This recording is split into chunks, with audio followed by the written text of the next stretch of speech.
Puji dan syukur kami panjatkan kehadirat Allah Subhanahu wa Ta'ala pada hari ini, hari Jumat tanggal 1 Januari tahun 2021. Kami dapat meluncurkan video perdana kami.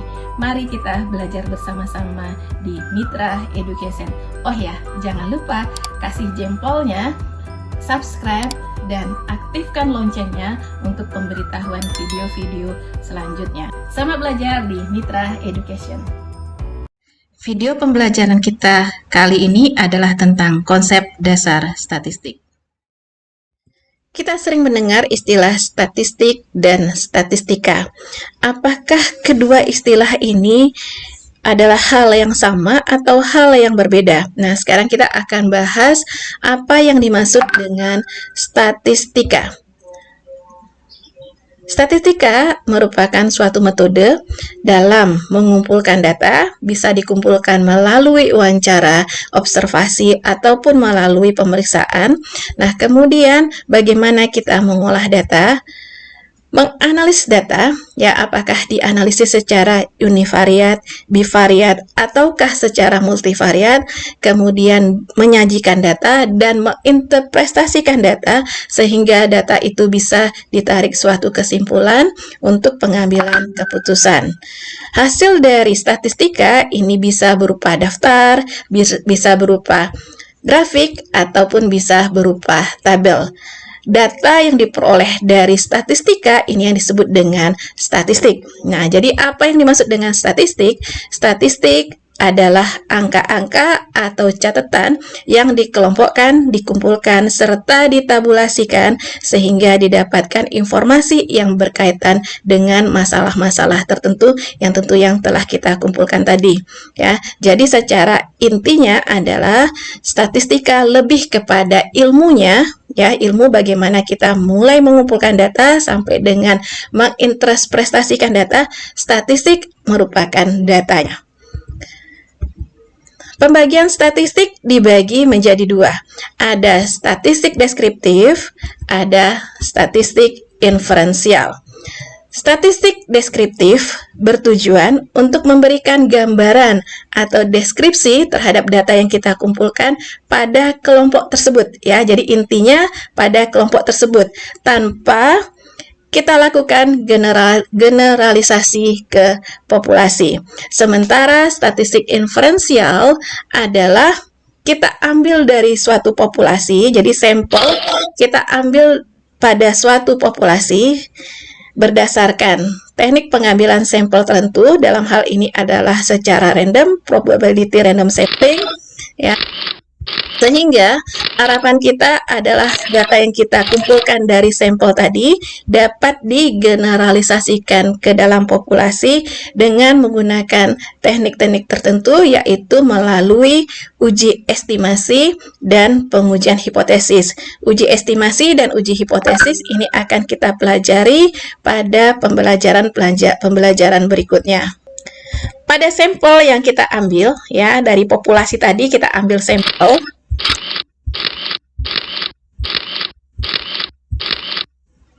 Nah, misalkan kita kumpulkan data, ya. Data yang kita kumpulkan misalkan adalah jenis kelamin, kemudian pendidikan, kemudian berat badan, kemudian tekanan darah.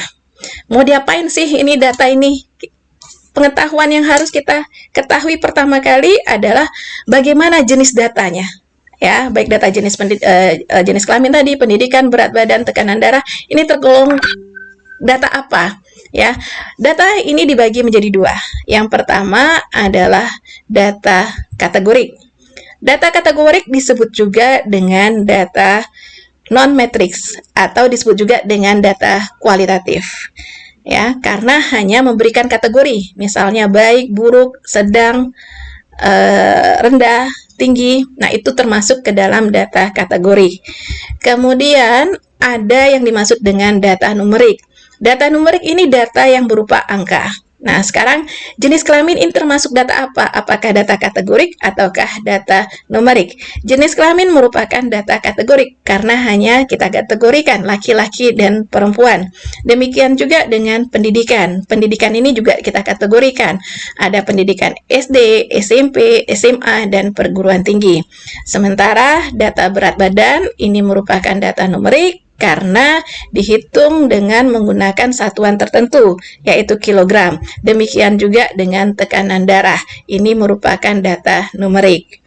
Data numerik dibagi lagi menjadi dua, yaitu data diskrit.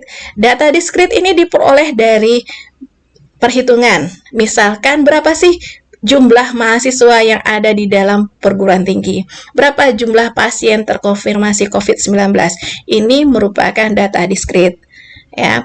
Kemudian ada data yang merupakan data kontinu. Data kontinu diperoleh dari pengukuran. Misalkan kita melakukan pengukuran berat badan dengan menggunakan timbangan berat badan. Demikian juga dengan pengukuran tekanan darah menggunakan tensimeter.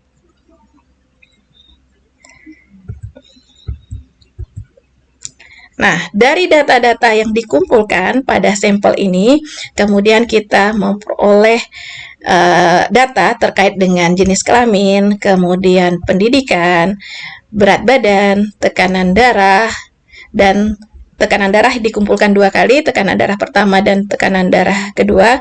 Kalau kita lihat di sini, ini ada variasinya. Jenis kelamin bervariasi antara ada variasinya antara laki-laki dan perempuan. Demikian pula SMA, pendidikan ada SMA, SMP, perguruan tinggi. Kemudian juga berat badan dan tekanan darah ada data yang bervariasi. Adanya data yang bervariasi ini yang disebut dengan variabel. Jadi variabel adalah karakteristik yang kita amati bervariasi satu dengan yang lainnya. Nah, laki-laki, perempuan, kemudian SMA, SMP, perguruan tinggi, dan angka-angka yang ada di sini ini merupakan yang disebut dengan atribut variabel. Tadi dikatakan bahwa jenis kelamin pendidikan ini merupakan data kategorik. Bagaimana kita menyajikan data kategorik? Data kategorik disajikan dalam bentuk tabel distribusi frekuensi. Jadi ada variabelnya di sini, ya, kemudian ada kategorinya, kemudian ada jumlahnya atau dilambangkan dengan N, dan ada persentasenya.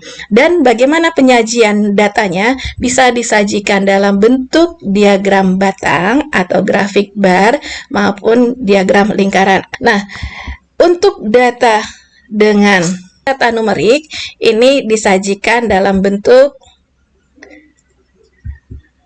nilai min, jadi bisa disajikan dalam bentuk nilai tengah. Nilai tengah ini terdiri dari min, median, dan modus. Ini tergantung dari distribusi datanya. Kalau terdistribusi normal, kita sajikan dengan menggunakan nilai min atau nilai rata-rata. Nah, sementara ukuran variasinya yang kita sampaikan, yang kita sajikan di sini adalah dalam bentuk standar deviasi dan confidence interval 95% confidence interval. Artinya di sini adalah berapa kepercayaan kita, derajat kepercayaan kita terhadap data yang ada pada populasi. 95% confidence interval, kita percaya bahwa data yang ada di dalam populasi adalah berkisar antara sekian dengan sekian. Ya, itu adalah penyajian data untuk data dengan variabel numerik. Bisa disajikan dalam bentuk histogram maupun dalam bentuk diagram tebar. Data mempunyai tingkatannya. Ini yang disebut dengan skala pengukuran. Skala yang paling lemah tingkatannya adalah skala nominal. Pada kasus yang kita pelajari di sini, skala nominal ini adalah misalkan variabelnya jenis kelamin, ya. Kemudian ordinal seperti misalkan di sini adalah pendidikan. Data nominal dan ordinal ini dikelompokkan menjadi data kategorik, ya. Kemudian tingkatan berikutnya adalah skala interval. Contohnya di sini adalah suhu. Kemudian skala yang paling tinggi adalah skala rasio. Contohnya adalah berat badan dan tekanan darah. skala, interval, dan rasio ini termasuk ke dalam data dengan jenis numerik. Mengapa sih kita perlu mempertimbangkan apakah ini data kategorik, apakah ini data numerik? Hal ini dimaksudkan adalah kalau kita ingin melakukan analisis lebih lanjut seperti analisis bivariat dan multivariat, prinsip dasar di dalam menentukan uji statistik adalah berdasarkan jenis datanya, apakah data kategorik ataukah data numerik. Kita ingin lihat variabel independen, dependennya ini apakah kategorik atau numerik, karena itu sebagai dasar kita dalam memilih uji statistik. Pengukuran. Nah, skala pengukuran tadi kita sama-sama telah pelajari, ada skala nominal, ada skala ordinal, ada skala interval, dan skala rasio. Ya, bagaimana kita mengkategorikan atau mengelompokkan apakah data ini termasuk ke dalam data nominal, ordinal, interval, dan rasio? Apa yang dipertimbangkan? Yang pertama yang kita pertimbangkan adalah apakah data tersebut kita bisa bedakan, ya, atau bisa kita kelompokkan. Kemudian dilihat berdasarkan urutannya, rankingnya yang kita lihat di sini, kemudian berdasarkan jaraknya, dan apakah ada nol mutlak atau tidak. Skala nominal ini merupakan tadi skala yang paling rendah, ini hanya bisa dibedakan.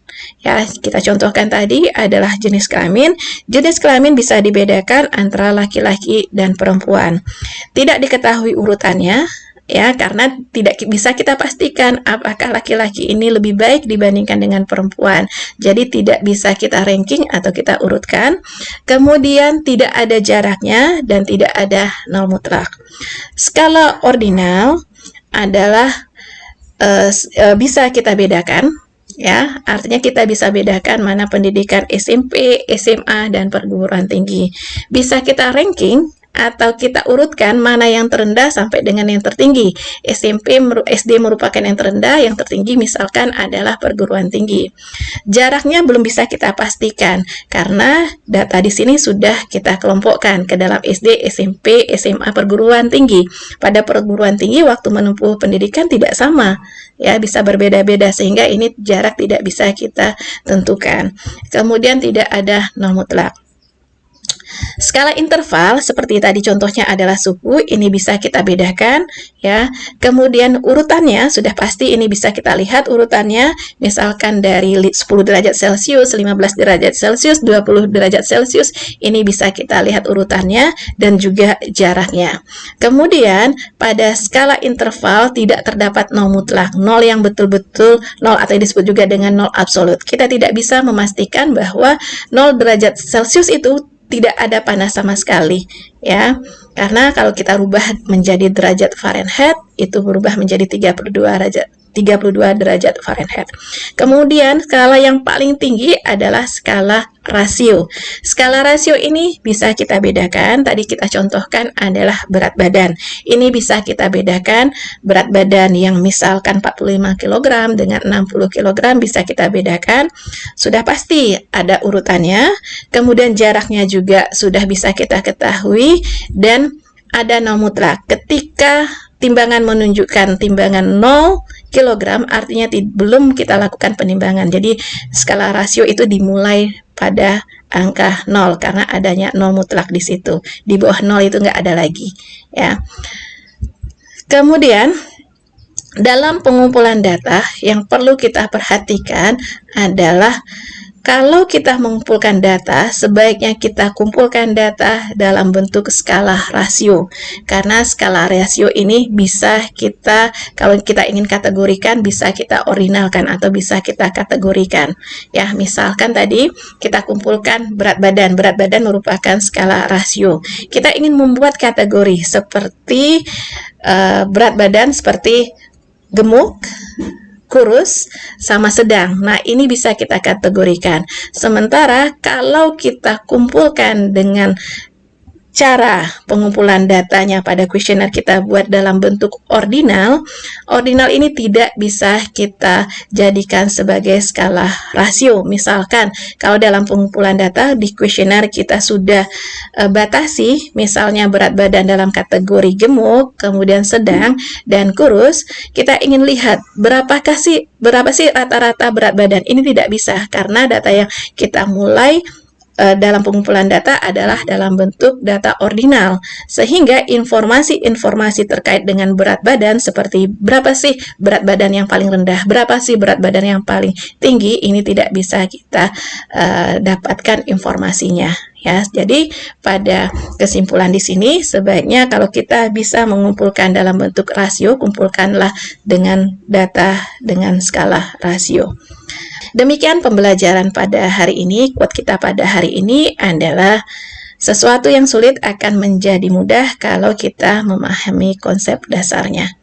Terima kasih. Oh ya, jangan lupa like, subscribe, and share.